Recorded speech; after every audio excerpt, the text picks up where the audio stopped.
예배 가운데 주시는 하나님의 말씀은 신약성경 마가복음 4장 5절과 6절 말씀입니다. 또 더러는 흙이 많지 않은 돌짝밭에 떨어지니 흙이 깊지 않으므로 싹은 곧 나왔지만 해가 뜨자 타버리고 뿌리가 없어서 말라버렸다. 아멘. 돌짝밭에 떨어진 씨앗이란 제목으로 오늘 말씀 은혜 나누기로 하겠습니다. 자, 지난주에 우리가 밭 이야기를 시작했습니다. 예수님이 설교하시는 가운데 밭의 비유를, 씨 뿌리는 자와 밭의 비유를 말씀하셨는데, 지난주에는 우리가 어떤 밭을 봤죠? 길가를 봤습니다.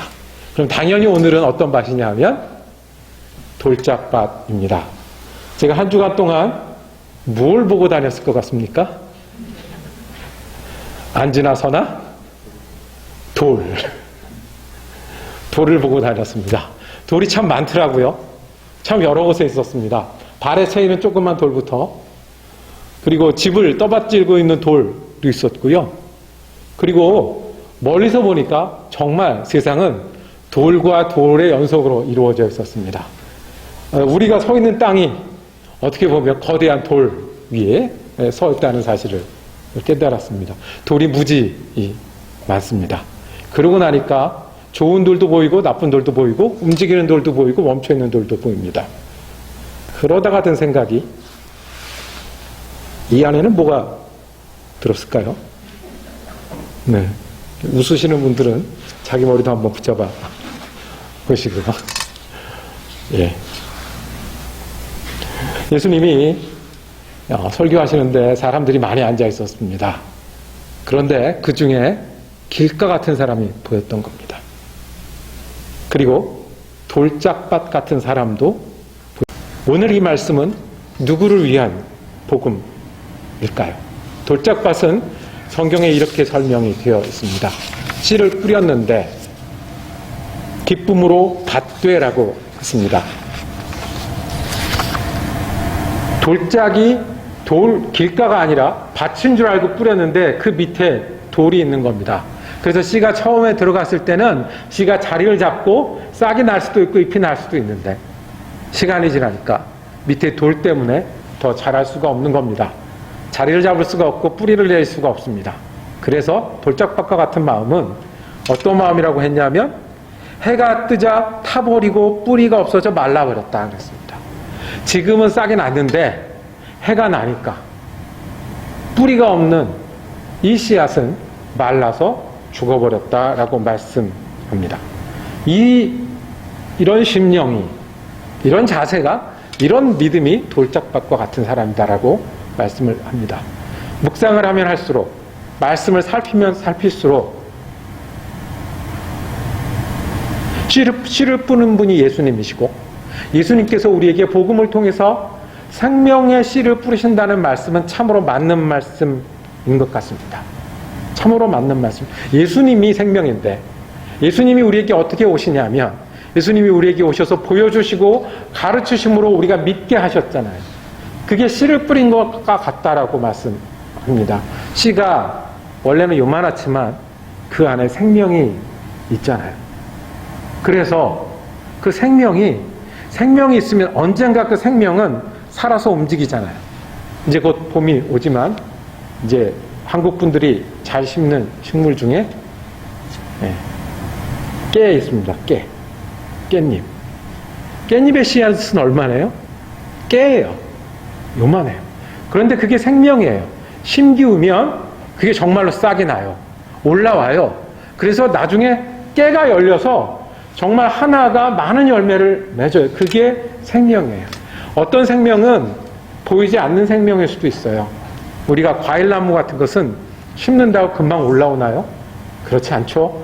그렇지만 살아있으면, 그것이 생명이 되면 그 안에서 1년을 기다리고 2년을 기다리고 몇 년을 기다리면 사과도 열리고 오렌지도 열리고 열리는 생명이 그 안에 있습니다.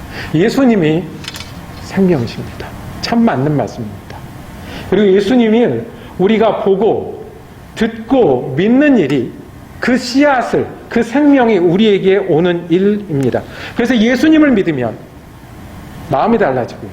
예수님을 믿으면 삶이 달라지고요. 예수님을 믿으면 삶의 목적이 달라지고요. 예수를 믿으면 죽은 다음의 영생도 달라집니다.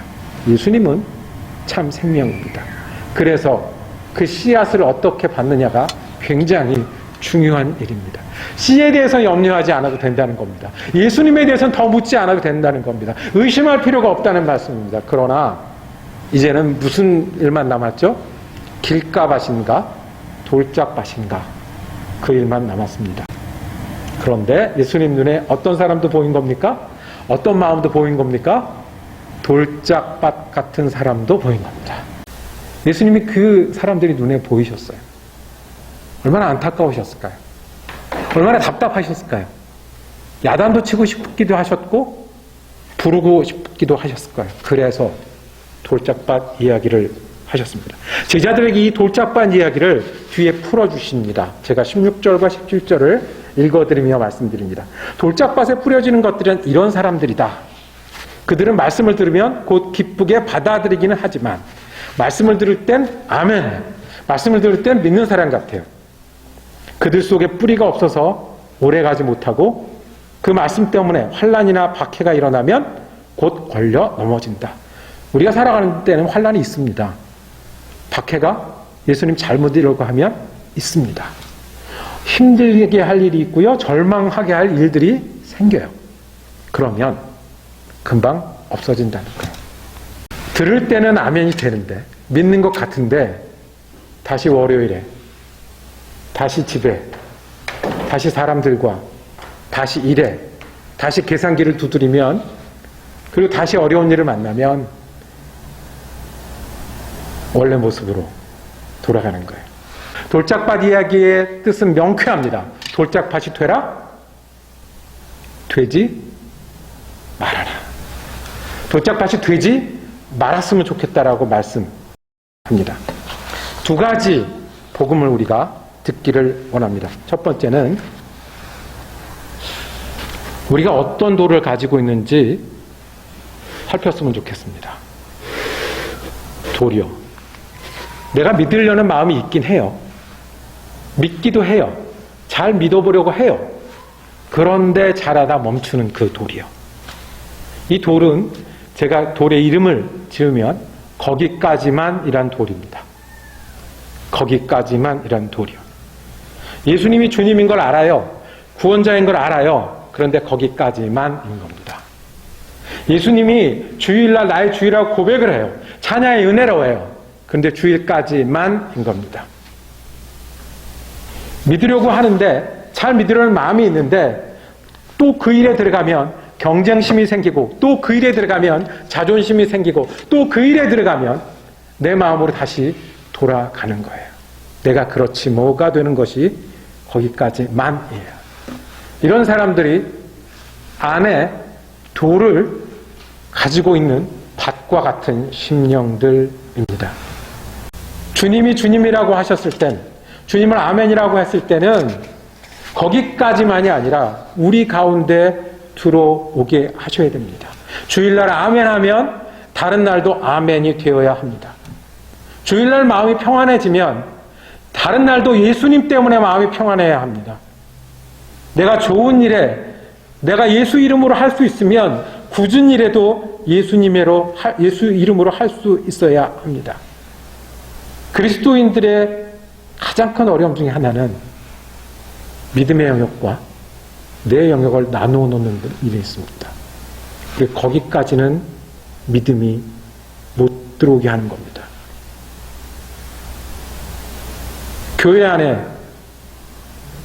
교회 안에서 자녀를 기르는 건 맞는데,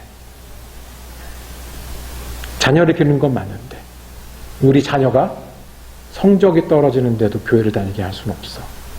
거기까지입니다. 믿음은 좋은데 내가 그래도 이 자존심을 건드리면 거기까지는 안 되라고 말하는 게 거기까지만의 돌입니다. 내가 어떤 타입이 있는데 내가 그런 사람들하고 같이 일 못하지가 거기까지만의 돌입니다. 어떻게 그 돌을 넘어설 수 있겠습니까? 우리가 다 돌들이 있는데 내 과거가 있는데요. 내가 가진 상처가 있는데요. 내가 가진 어려움이 있는데요. 내가 가진 신념이 있는데요. 내가 이루어놓은 게 있는데요. 내가 읽은 책이 있는데요. 내 계산기가 있는데요. 어떻게 거기서까지도 주님이 될 수 있겠습니까? 한 가지밖에 없습니다. 주님이 더 중요해져야 됩니다. 거기까지만이 아니라 이곳에서도 주님이 되게 하셔야 합니다. 마가복음 4장 후반부에 보면 우리가 잘 아는 예수님께서 바람을 잠잠케 하신 이적을 베푸신 이야기가 나옵니다.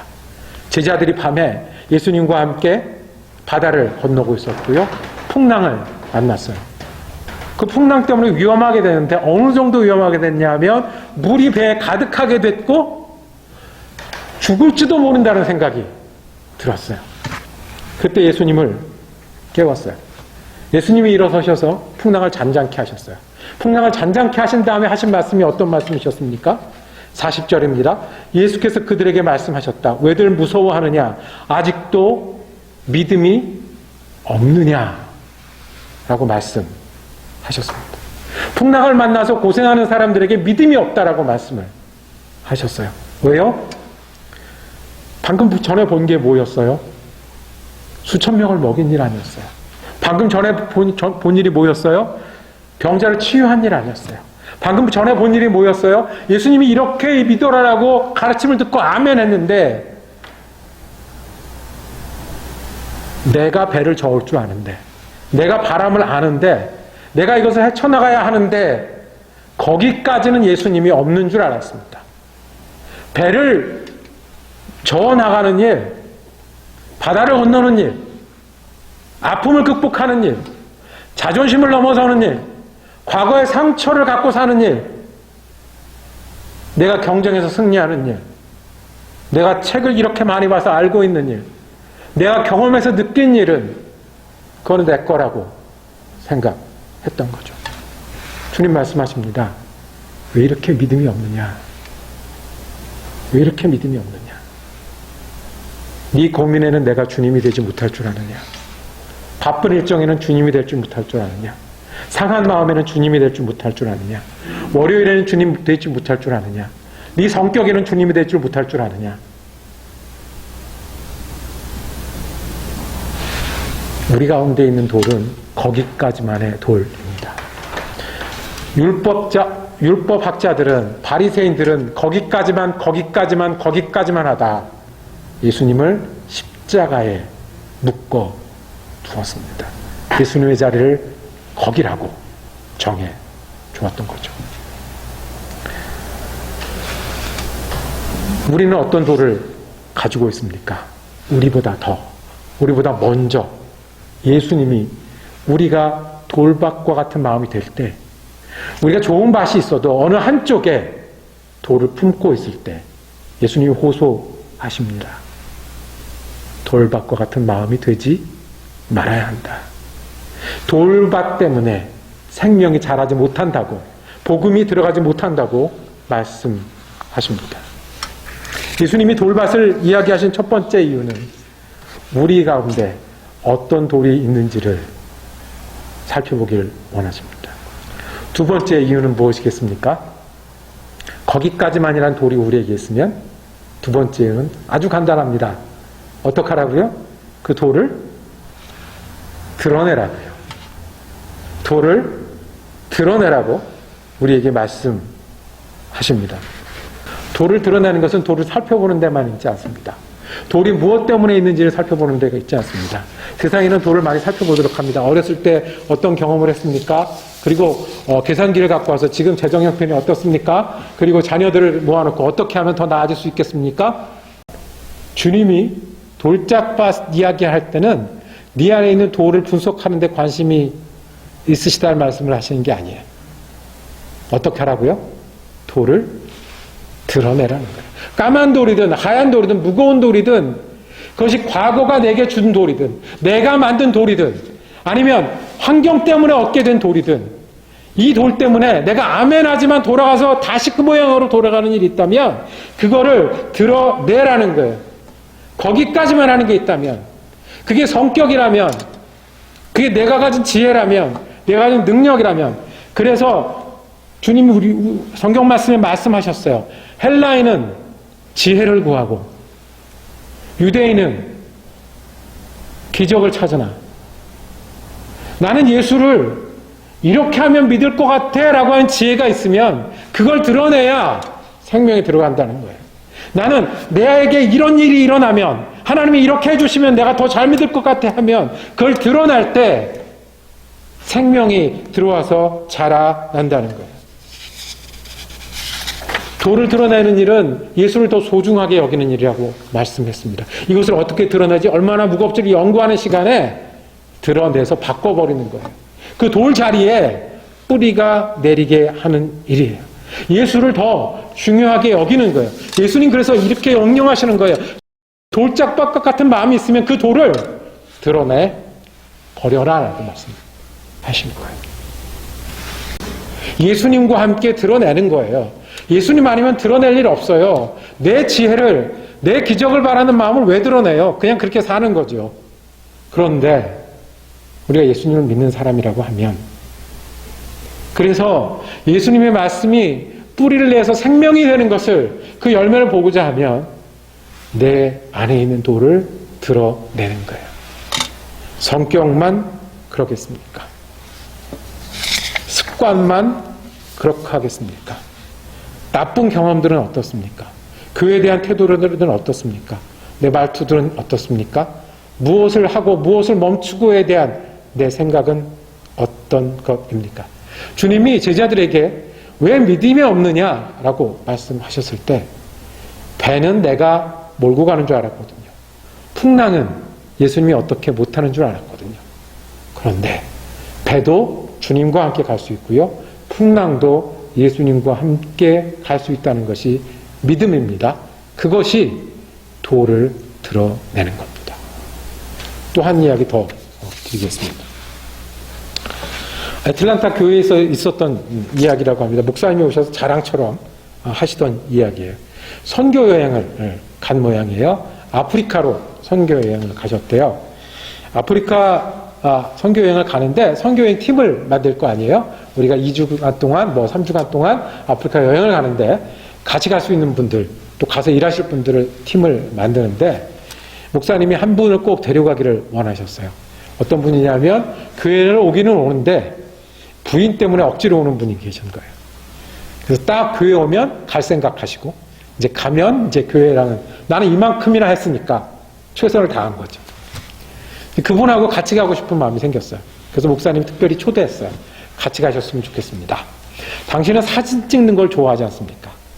아마추어로 사진 작가처럼 활동하니까. 이번에 우리가 아프리카를 가는데 아프리카를 가면 얼마나 사진 찍을 게 많겠습니까? 우리 기록 사진도 좀 남겨주시고 아프리카에서 좋은 사진도 찍어서 나중에 와서 다른 사람들과 나누면 얼마나 좋겠습니까? 대답을 했어요. 목사님이 그렇게 얘기하고 좋은 일에 가는 거고 자기도 사진 찍고 싶으니까 대답을 했어요. 근데 대답을 하고 돌아오고 나니까 문제가 생겼어요.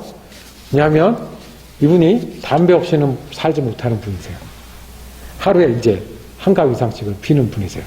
그런데 내가 담배 피는 거는 피는 건데 목사님하고 같이 다니면서 필 수는 없지 않나는 생각이 든 거예요. 목사님하고 선교여행을 가서 거기서 할 수는 없지 않나라는 생각이 든 거예요. 드디어 그날이 왔어요. 선교여행을 갔어요. 이분이 담배를 주머니에 넣어갔을까요? 안 가져갔을까요? 예, 가져갔어요. 예, 담배 피는 분들은 못 끊어요. 예, 준비는 해갔어요. 그런데 가서 어떤 일이 있었냐면 가서 너무 바빴던 거예요. 틈이 없었던 거예요.